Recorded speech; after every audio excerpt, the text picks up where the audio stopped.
Okay, I'm going to first off start by praying and asking God to guide everything I say and every word that I say. Thank you, God, for just being eternally with us in this realm and in every realm that you are pure awareness. We thank you for guiding us, creating us, and giving us so many blessings in this world. Even those who don't appreciate everything you do and don't want to acknowledge you, you are God always. I just thank you for being with us, Father God, and I know that you will hold us all together in you in heaven. And while we're in our times of darkness down here in this reality, that you are always God and you forever remain God. Thank you, Lord. I'm going to make this video really, really short. I'm not an alarmist. I don't believe in getting people upset and scared and frightened, like I said, because fear paralyzes people and it stops the process of thought so people can think. When people stop thinking and they think they know it all, that's when the human process, along with Mother Nature, it breaks down, and Mother Nature and humans go separate ways. And humans without nature are death. They're dead. Nothing comes from humans who don't align with Mother Nature. Climate change has been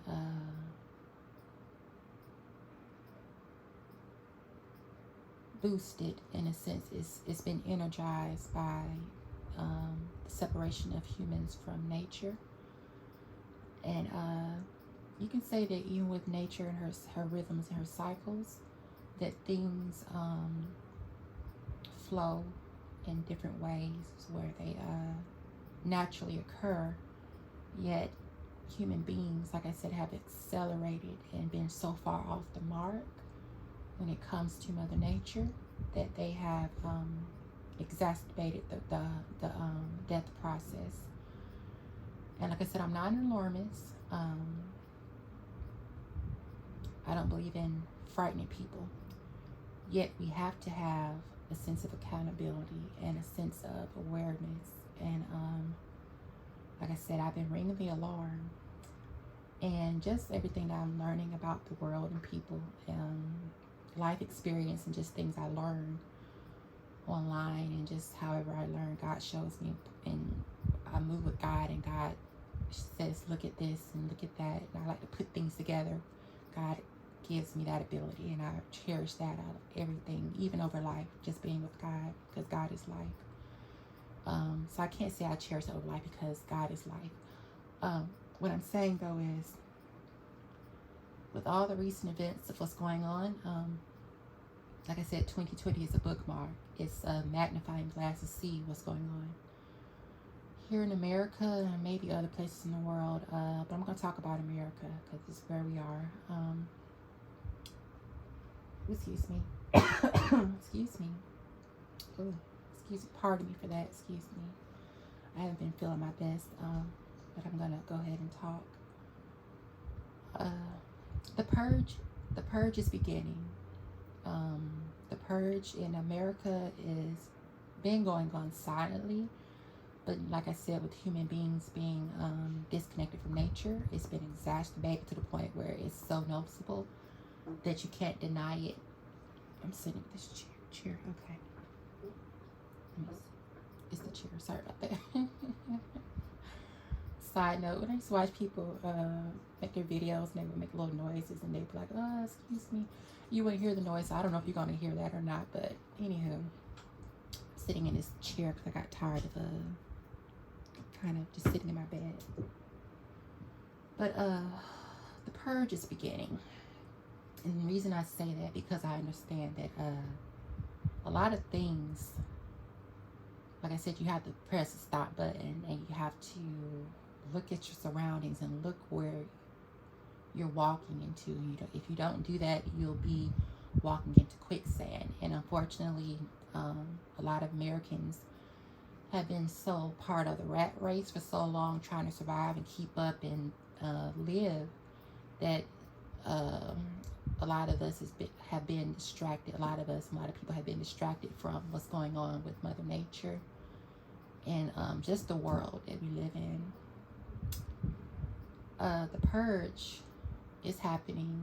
I say that because when you think about the structure of what's going on and how there's so many mixed signals and mixed messages and term fake news and all this other stuff. All this stuff was created to confuse people and to exacerbate the death process. Like I said, people are denying the coronavirus. I think they're doing it in order to kill people. America has overextended itself. The population, like the world, has gone up, and people have been so busy trying to make it in life, they haven't noticed that the population and everything has become more crowded. So I believe the government knows this, and that's why, like I said, they're we could say yes, they are playing games, but I also realize a lot of it is strategic, and they know what the human population or the citizens of the earth don't know. And we are going to be coming to a point of one world system, because things are going to get so out of hand that they're going to have to create something to keep control of life here on earth. So before that happens, before the one world system really kicks into gear, it's already here. It's just been kind of in its resting phase, silently working, doing its part behind the scenes while everybody else is running the rat race. Before it really shows its head, and it's been showing its head in other countries like China and all those other places and stuff, because their populations are really, really high. Before you have that, you have to have a purge. So what they're doing is they're I'm gonna pause for a second before I say that. I've noticed something about people. Like I said, I read people. People are very easy to influence, and that's why I said I don't like to get into being manipulated or manipulating people, because people don't even understand they've been manipulated since birth. And one thing I've noticed, especially in my own little environment, that's why I keep quiet, because anytime I may make a noise or I turn on a light, somebody in the neighborhood, they kind of run through our neighborhood, which is wrong. People who don't live in this neighborhood, they use the street to get from one county to the next. When people see light in the darkness, like I said, they think it's party time. They think it's time to react. They feel comfortable enough to disturb your peace because they want your light. It goes back to the whole thing in Georgia. I'm not saying it. We're not a state that can afford any more disruption or outsiders. Yet when people feel like you have a peace of mind or that you provide a light, they want to come and instill it. And what I've noticed with just the environment that I'm around, when someone makes noise, other people start making noise. It kind of agitates people, which is true. I get that part. That's why we don't like a lot of that loud rap music. I'm going to tell you about rap at maybe another video, but rap is very destructive. It goes with cymatics and sights and vibrations, sounds, frequencies. If you look up the science of sound, the vibration, and you look up the cornstarch experiments and how sound and vibration causes it to bubble up, and you start to look at it, it looks like little people dancing. You have to understand what frequency and sound that you are giving your life over to. And rap is very destructive, and they come up with a new term called WAP, which I do not like. But when you combine rap with WAP, you get warp sense of reality, destructive, degenerative. And God showed me a term today that I'm starting to understand. If I can get this right, I'll come back and say it, because I didn't write it down, and I didn't really I don't know, I just kind of wanted to keep that to myself and just marinate on that thought. creepy, narcissistic, indignant, degenerate. That's a term I think God showed me. Yes. I'm going to go back over that. But a lot of America suffers from that sickness, the creepy, narcissistic, indignant. Is it indignant or I think it's indignant, degenerism. That can be from any color and any culture, depending on what you've been taught and brainwashed into believing. I'm going to say this about African American community. Like I said, that's where we are. And I realize a lot of the community is lost and you can't save them. This is just for what's left of the population. That's why I've been telling people to get out of the culture. But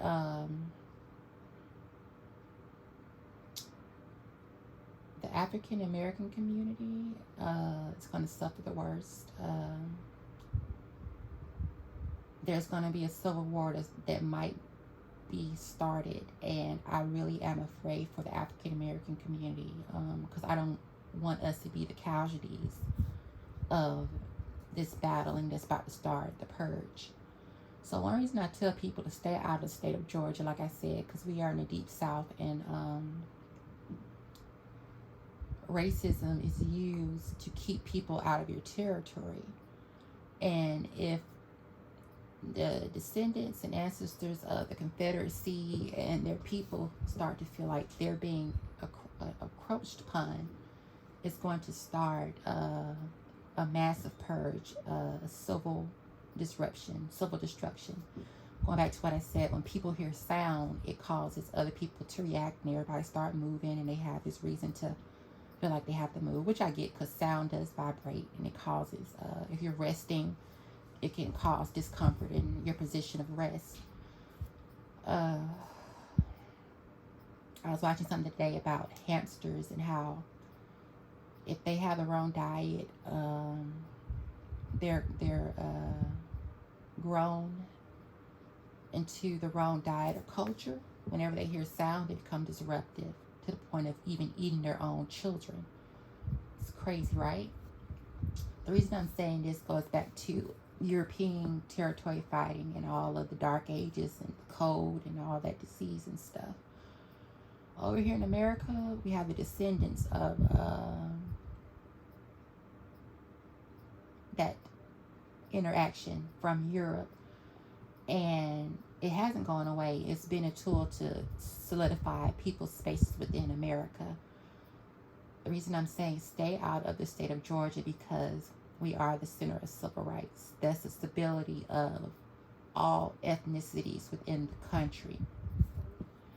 If Georgia loses its stability, that's going to be the first signal of a new civil war that's going to break out, battling for territory. And I believe that while a lot of African American families and cultures and tribes, they suffer so much up in the North once they left the South, it's because they encounter that bitter cold with the brethren. And when the brethren is cold, they're starving, they're hungry, they're miserable, the cabin fever sinks in and bad things start to happen. So that's why a lot of African Americans did not find themselves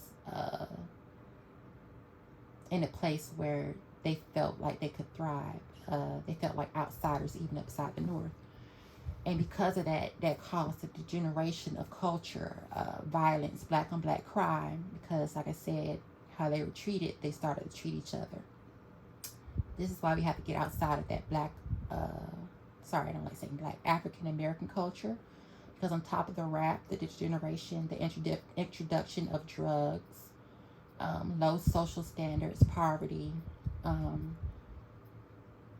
it's been a tool to eradicate African Americans without actually doing it. And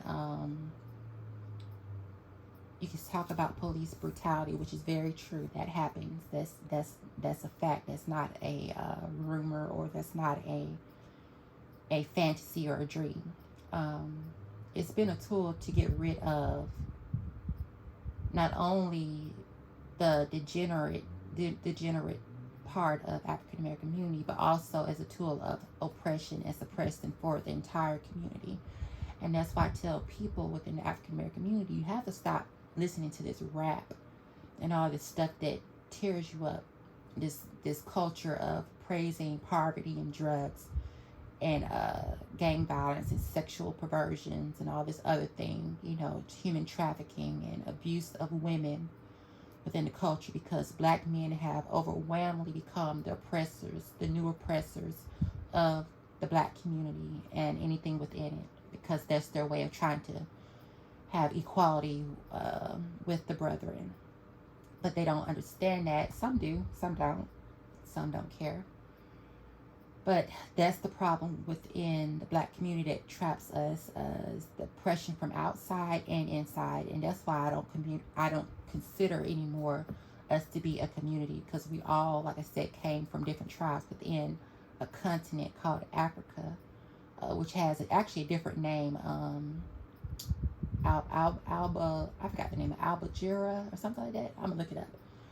But it's become a place of hell, a center of hell. And those who don't understand, Caucasians, yes, Caucasians stick together.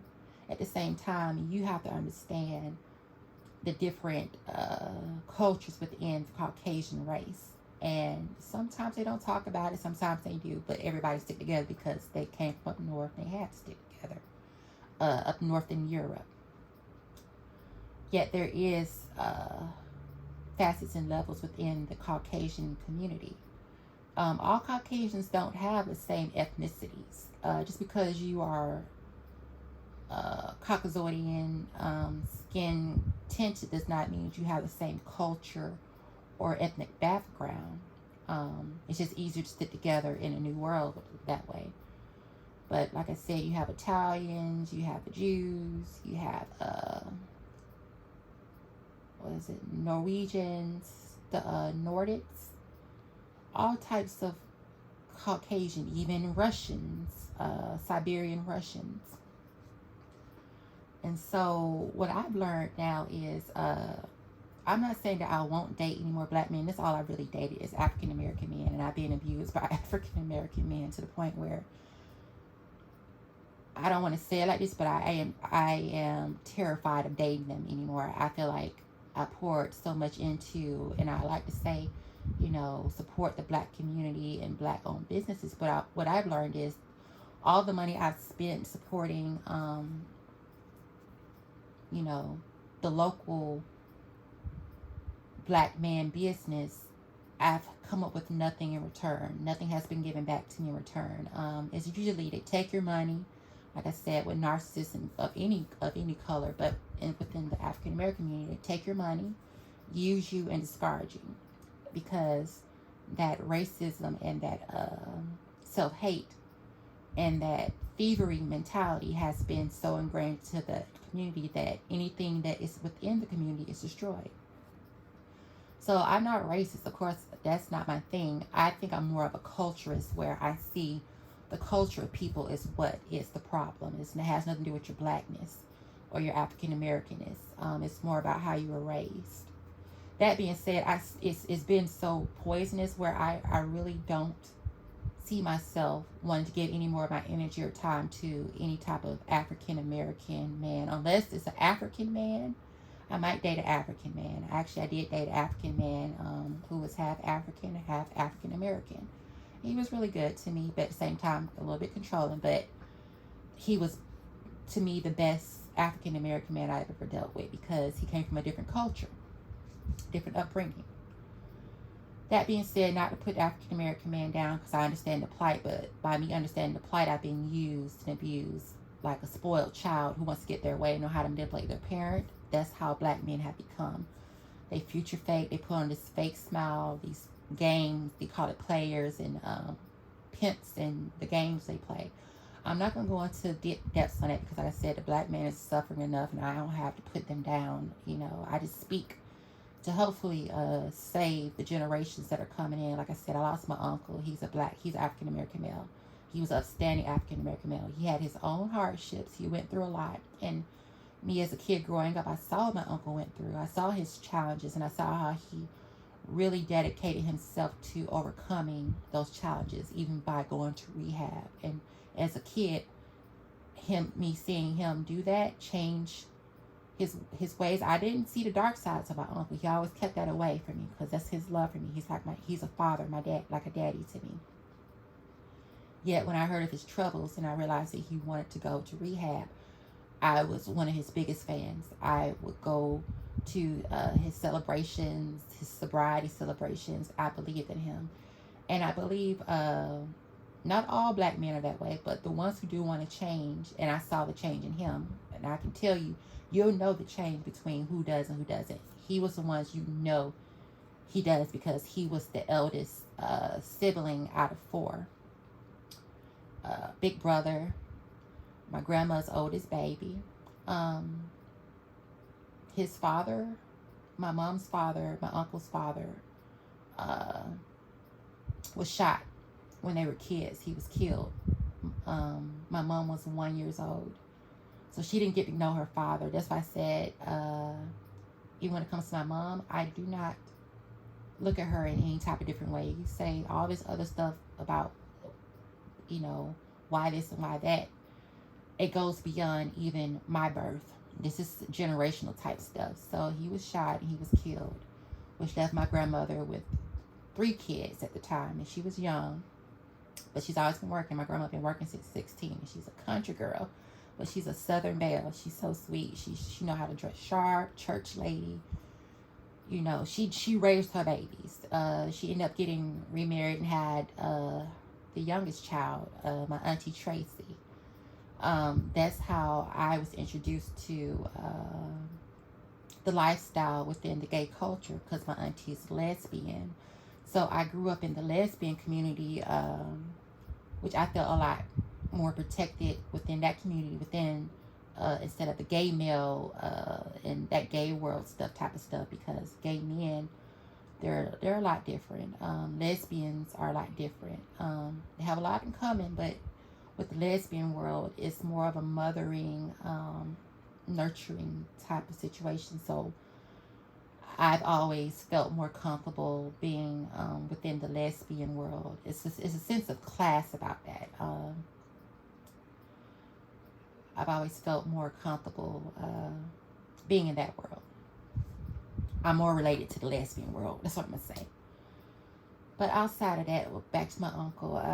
He passed away almost 2 months ago.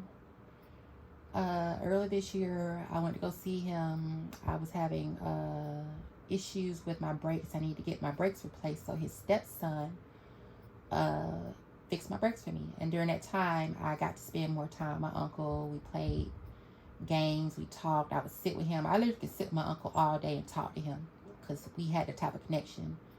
When I was staying with my grandmother, he would come over and we would talk. That's what we did. Me and my uncle did have situations a few times. Most recently, maybe like 2 years ago, where we stopped talking because of personal things that me and him had to work out. And I wish that hadn't been the case, because I wasted a whole year of my life not being able to talk to my uncle. He was going through his own stuff. But back to the earlier parts of him. He went through a hard life as a child, growing up in his teens, out there in the street, doing things that he shouldn't have been involved in. My uncle was tied up by gangsters in a basement. By the grace of God, he was delivered from that untouched, unharmed. And he still, that was in his teens, but as he grew up, he still had his hardships. But I would say maybe by his 30s, he started to change. He met his wife, a nurse, my auntie Vicky, I love you. He met her. He didn't have biological children of his own, but the children that he had with my auntie Vicky, those are his children. So those are his biological stepchildren. That's what I call them. But we don't call them stepchildren. That's our family. But he did all this, and he changed his life, and he became a hard worker. He became a leader within his own family, not only ours. And he really was a staple and a pillar within our family unit. So seeing him not be here now and knowing that he's gone, and he's not here in the physical, but he's always with us in the spirit, has changed a lot of things in the dynamic of our family.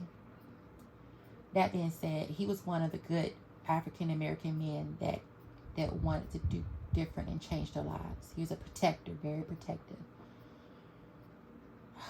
For the overall African American community, like I said, I've seen a generation over my lifespan of 32 years so far. It's time to get out of it, because there's a purge that will be coming. More people will be moving into these environments, into different states, and that's why I said we have to do better at protecting our own state from outsiders, because if we don't keep the balance within our own state, it's going to cause a chain reaction. It's going to release a lot of turmoil within not only our country, but within the world. Because like they said, when the United States sneeze, the rest of the world gets the flu. In this case, COVID, or however it goes. There's a purge coming. And it's going to be one that's not going to be so covert. It's going to be very out in your face and open. And like I said, being down here in Georgia, the Ku Klux Klan is just east of here. The Brethren and their families north of here. You come in here and you mess with a ticking time bomb, and you step on mines and mine lines you don't understand, you're going to await the dragon. And up there in Oregon, they've already been acting up. The Brethren was acting up. I believe a lot of brethren try to use Black Lives Matter. Black Lives Matter only protects certain people within the group. It don't protect all people, mainly the black male. They manipulated and used the Black Lives Matter movement, the protection of black men, particularly only black men, and they ran with it like puppet masters. The Brethren has a lot of hidden demons they don't show, but sometimes they do.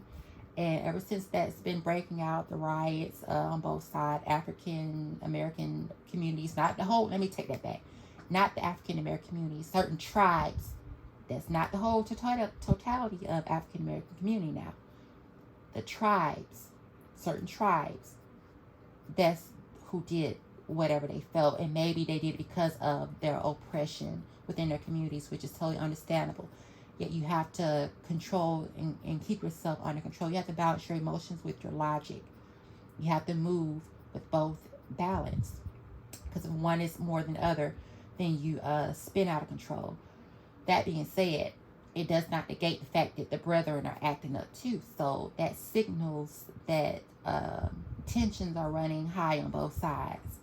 And what I'm afraid for the entire African American community, those who try to keep stability, is that the Brethren don't see us as different. They see us all as encroachers upon their space. And the reason why I'm asking people of both colors, of Brethren and brothers, not to move to Georgia is because the dragon is waking up. The grand dragon, the Ku Klux Klan dragon, is waking up, and they are going to protect their land at all costs, which is going to signal a civil war that's going to be coming on top of this purge. And the government knows it. That's why they're trying to fund the police, so there won't be any protection for anybody. And as I said, be careful what you wish for, because at the same time, within the African American community, they do kill black people and they do a lot of wrong. Yet when you look at some ones they kill, not saying it's okay to kill them, but you have to look at who are they killing? Criminals, which is one part, and that's just that part, and we ain't gonna go any further with that. But for them to overstep the boundary into every other part of the African American community, all affecting all of the tribes, that's the problem. That's the main problem. And I'm going to speak up for every African American person, regardless of gender, regardless of sexuality, regardless of whatever. Every African American person life matter. Gay, straight, transgender, everybody matters. Even if the totality of the African American community don't want to admit it, and they want to be the biggest murderers of African American trans women, they're wrong, because they were programmed into hating themselves. So African American transgender women have become the casualties of something that has nothing to do with them. So basically what I'm saying is there is a purge happening. That's why they're telling you not to wear masks. They want the African American community to be out in the COVID, counting votes for them. I call it picking cotton, picking coronavirus cotton. And black people, that's not fair, especially down here to us, especially in this state. When you look at the videos, there's African American people who are out there counting those votes. And I heard a video last night where that person, these are volunteers doing this, people got upset because they were tired. My thing is, if you're not going to risk your life, be down there counting all these votes that come from different places and people spreading their viruses and putting them on them ballots, these people, African Americans, are putting their lives on the line to count these votes. And then you want to sit up here and talk about cheating and all this other stuff. Well, why don't you come out of your house and you go down there and count those ballots and leave African Americans out of it? But you know what? I'm glad African Americans it shouldn't have been all African Americans, but I'm glad that there are some African American eyes with other eyes looking, because who's to say they wouldn't have stolen the vote on the other side? And there shouldn't be no other side. That being said, like I said, all this stuff is culminating to a point of resolution through tension. And the Southern brethren are feeling their space being encroached upon by both outsiders of any color, of all color. And if you continue to move down here, you press and you push them out of their space, and you've already pushed us out of our space, the descendants of the slavery who did not leave and who did not run from slavery. We don't have nothing left. So they see we have nothing left. They know they're next. And before they give up their livelihoods and their state, they are going to mass wipe out anything they see as other or different. So it's time to wake up and realize what's going on. I feel like the government wants a lot of people dead because America has overextended itself. It's become too obese, literally, too obese for its own health. And the government knows it. So they want to eliminate as many people as possible. I'm starting to believe that is the case, even going into other places around the world. People look at these lockdowns as a way of trying to suppress them. Believe it or not, those lockdowns are what's saving you from killing yourselves. But the reason that America hasn't had these lockdowns and procedural lockdowns so early on in, because they want as many people to die from this virus as possible. That way it leaves the pressure of the economic burden of so many people. And that is sad, because a lot of people didn't ask to be in poverty. Nobody asked to be African American. Nobody asked to be any color. Yet that does not stop greed. And our economy and our governments run off of greed. Like I said, they don't work for the people. They work for themselves, and they kind of just feed off the people like vultures and mosquitoes and parasites. And they only look out for their best interests. That's why they're holding up our tax money. You have to wake up and realize what's going on. There is a mass purge because humans are becoming extinct based upon their own actions, and the world, Gaia, our planet, is reacting to it. So what they plan on doing is hijacking what Gaia is doing and vamping it up into a more exacerbated problem by wiping out certain communities of people. And I'm going to be real with you, when push comes to shove, even the brethren will turn on their own, and they will eradicate whoever is the poorest among them.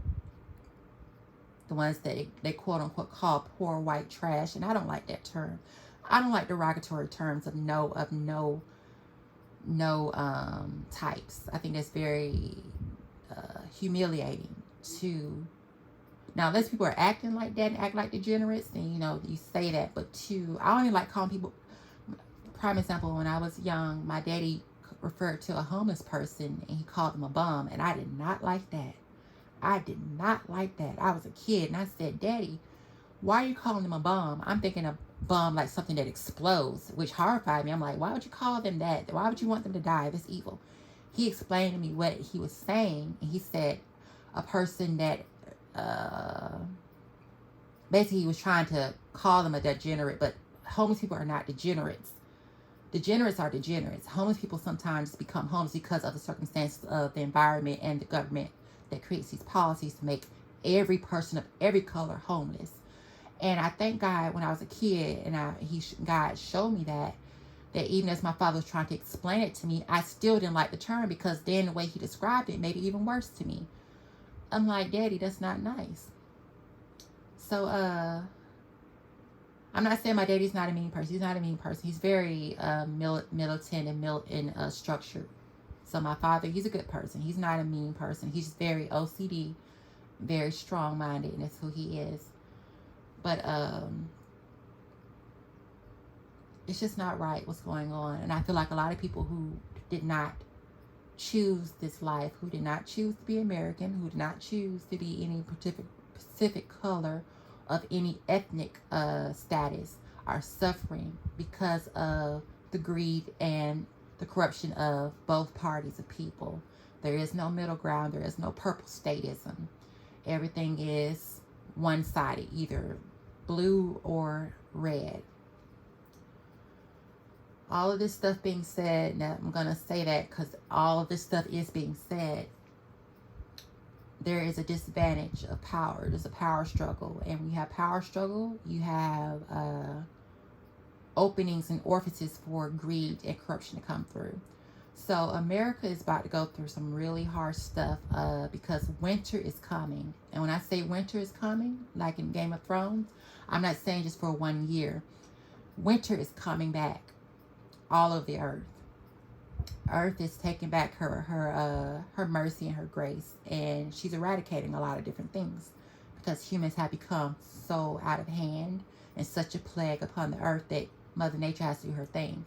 That's why they're really trying to rush stuff, and they're trying to rush to Mars to get some type of civilization started there on Mars. And honestly, I really don't believe that any type of African people or African descent will be the ones to inhabit Mars. It'll mostly be people who were pushed out into the cold, away from the center of the equator, who will land on Mars and take over Mars. Mainly Japanese, Russians, and Caucasian people. And the rest of people of color will be left here on Earth to suffer and be wiped out. Like I said, something about an asteroid coming through, like humans are trying to rush things. They're also, like I said, cause and effect, as above, so below. As you rush things, you overdevelop on Earth. Things are being affected in the cosmos, where something that might take 50 to 100 years to occur might end up being exacerbated and accelerated within a faster, rapid timing, where say if an asteroid was to come close to the Earth within 100 years, because of human evolution and all the damage we've done to the Earth and the outside atmosphere and the cosmos. You have to remember this. I learned that the moon is not separate from our atmosphere. Actually, the moon is within our atmosphere. And a lot of people don't know that. The breath that we breathe and all our air interacts with the moon. So that means everything interacts with each other. The sun, everything. So when the sun sends out these solar storms and these solar flares and solar heat and all this radiation into the asteroid belt, it causes a rapid heat up of the motion of the orbits and the propellants of their gases, pushing them faster into orbit, which means that if scientists have calculated the speed of an asteroid maybe 30 years ago, because of the changes here on Earth and the changes within the cosmos, that asteroid could actually be accelerating within its orbit, and with the natural or the unnatural flow of Earth, because of being pushed out of her orbit, maybe because of nuclear bombs that have been exploded. You have to think about that. That type of power or destruction that they used as nuclear bombs on the Earth could have possibly pushed Earth slightly out of our orbit until she realigns herself. So imagine if we may be out of orbit, out of our natural orbit, and these space rock bodies, frozen rock bodies, these frozen comets and all these things and asteroids are being pushed out of the asteroid belt. and they're being accelerated by the heat of the sun and all this other stuff caused by their propulsion, their gas being expelled on one side, it could change their orbit too and their rotation. So as much as humans like to pinpoint things in 1 minute, time in the universe is always changing because of the constant evolution and movement of so many different parts. The machinery is moving. So when you have one disruption in one part of the machinery, it can cause a bending and a warping, remember that word, warping, of everything else within it. A gravitational wave to go across the cosmos. So what I'm saying is, next year, God showed me this, next year 2021, and after that, there should be more of an alert of incoming, very near, close to collision type asteroids and meteorites that could possibly strike the Earth. And if that happens, asteroid strikes the Earth within a pandemic of a virus, it can cause a lot of the pollutants in the world to be thrown into the atmosphere, which causes a vehicle for the virus, coronavirus, to move around the world through aerosols. They say pollution is a vehicle for the aerosols of the coronavirus to move within the atmosphere. So imagine if a comet comes through and it pushes up all this dirt. And they talk about in the Bible the 3 days of darkness, like with the dinosaurs, how everything went dark, and the cloud of dust that surrounded the earth. If an asteroid does that in the middle of this pandemic, it could literally wipe out all of life on Earth, or human beings, depending on the size of it. But even the smallest one could cause a lot of projectile and dust and these vehicles for these viruses to spread within our air. So like I said, humans have to change the trajectory of their own fate. We have to immediately stop using gasoline fuel in our cars, because that pollutes the earth.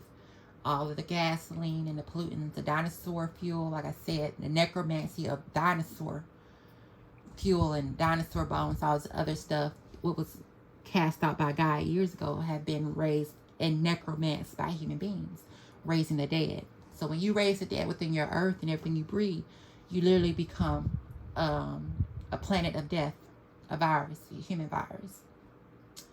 So humans have to stop immediately in their tracks, and you have to stop being afraid to face the truth. If you don't acknowledge the reality of the world and your awareness, that's where all hell and chaos breaks loose.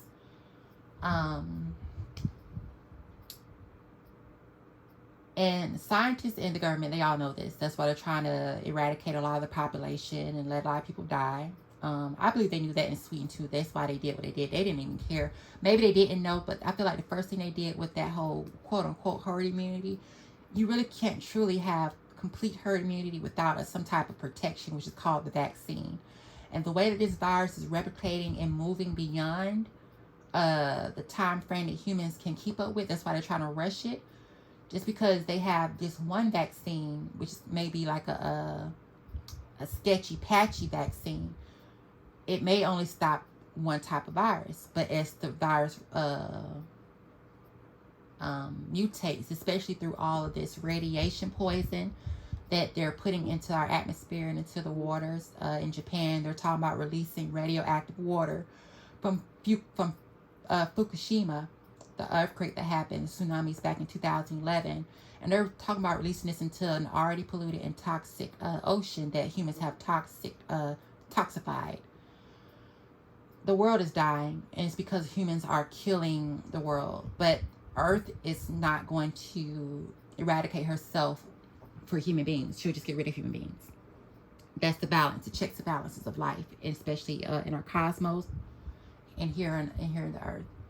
So one thing I've been thinking about is, like I said, the radiation poison. Radiation mutates things. And with all the radiation poison, the radioactivity, and all this other stuff going on in the world, I'm not talking about 5G because I don't know nothing about that. I'm talking about radioactivity, thermal, nuclear, infrared, that type of radio wave frequency type of stuff. it accelerates things. It mutates. It breaks DNA things. It does a lot of weird things to electrons and stuff. So the virus is really mutating in a rapid form that people are not prepared to keep up with. So just because we have a vaccine does not mean that we are out of the woods. That is just a break safe, a safe break, emergency break. But the chaos is still going on because humans are not changing their ways. You're still traveling through during a pandemic to celebrate a holiday that's about massacre and killing of people. So you're all being killed and everybody's being killed and wiped out because of narcissism of that.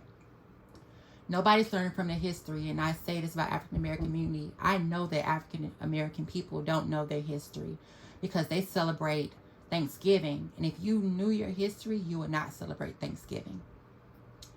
You wouldn't even celebrate Christmas, none of that stuff.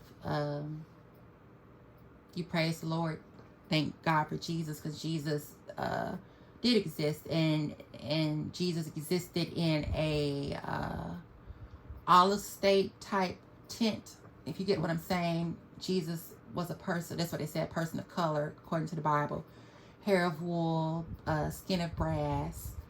Like I said, Romans and all them other people went into Egypt and they took a lot of knowledge from the great Library of Alexandria, and they took it, rewrote it, and they burnt the rest of the knowledge to, I guess, have a permanent place in the world where nobody can ever push them out into the cold in the northern and most southern parts of the world.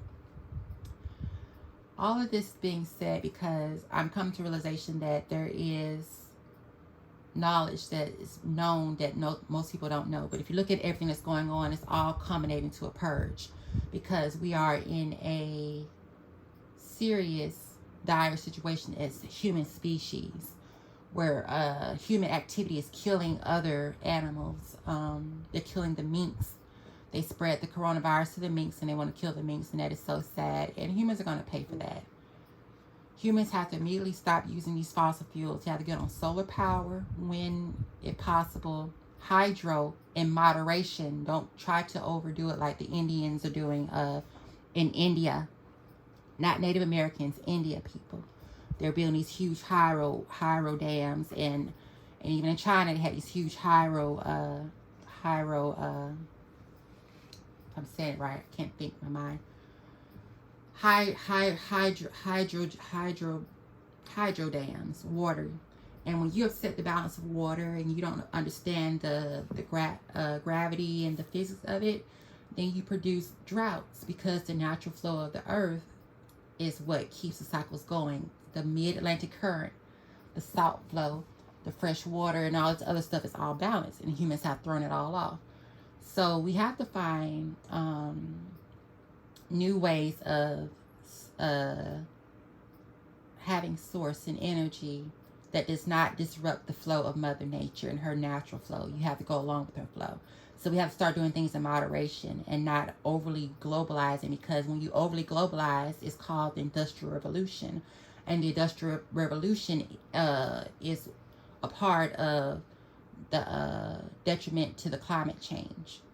And scientists all know this. Everybody, they know it. Like I said, even with the rockets pushing the Earth to go up into space, you're not just pushing against, you're pushing against a moving part. So if you're pushing to get off, you're actually pushing against it too.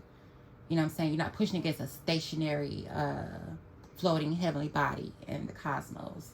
You're pushing against it. Human technology is pushing against Mother Nature, and Mother Nature is pushing back now, rightfully so. So I'm saying all this because I'm coming to the point now. I don't know if I'm going to survive all of this. I believe God shows me things, and I've been here to try to do as much as God work as I can, but yet when my time is up, I'll be returning to glory and to God. And I'm just praying that it won't be through suffering. I hope it won't. I ask God to take me out as I sleep. One thing I do want to kind of mention, though, as suffering goes on and people do die, I would advise human beings to find a humane way, like they try to euthanize other animals, to try to find a way to lessen the suffering of those who die from coronavirus and pneumonia. If they can find a type of way to inject if you're not going to help people live, and you're going to just, people are just going to be on the ventilators to suffer and die, why not find some type of, I would say some type of just, I can't really think of a name because it's something new to me that God is showing me. Something that kind of slows the heart before a person can't breathe. It's like it slows your heart. It starts to shut down different things in order. That way a person doesn't have to suffer. Now, I don't know about shutting down a person's heart. I don't know what type of damage or suffering that would do. But if they can find a way to gracefully help people to transition through all of these things, that would be much help. That would be much help. And that should not be a scapegoat for people to feel like they can still spread coronavirus because they feel like they're going to die anyway. And they're like, well, people are going to die. No, stop the coronavirus. Stop being lazy as human beings and do your part. Because you can do it. That's why you're here. But that being said, I just wanted to just make all that kind of out there and just put it out there because God shows me all these things. Like I said, God sends me. God doesn't send me. I'm with God. God shows me things so I can be like kind of like a little messenger to people, and kind of just help the flow of life, eternal life, you know. So, but I'm getting ready to go because I have to charge up my headset. But that's about it. That's all I can think of right now. So just prepare and brace for what's going on because people are not going to stop their ways. They're going to continue to push and destroy, and that's what I believe the larger government wants. So once the purge is said and done, they can restructure a new world order to keep things orderly. The microchips, the vaccines, the keep tabs on people. And I'm not sure if that's going to be evil or not, but I know it's necessary. And I don't want to talk about necessary evil. I don't want to say that. That may sound like that. Yet it is going to be necessary because of all of the evil. So, yeah. They're pulling back. They're going to try to defund police so that more chaos can happen, more murdering and killings can happen. Murdering and killings of people can happen. And then they'll step in as the savior, the Antichrist, promising peace to people. And that's when the new world order will begin. But, yeah. That's pretty much all I have to say right now. So, may peace be with you and God's mercy. And I do love you all. And I just hope that you continue to wake up and do your part to save yourselves. That's it. Love you.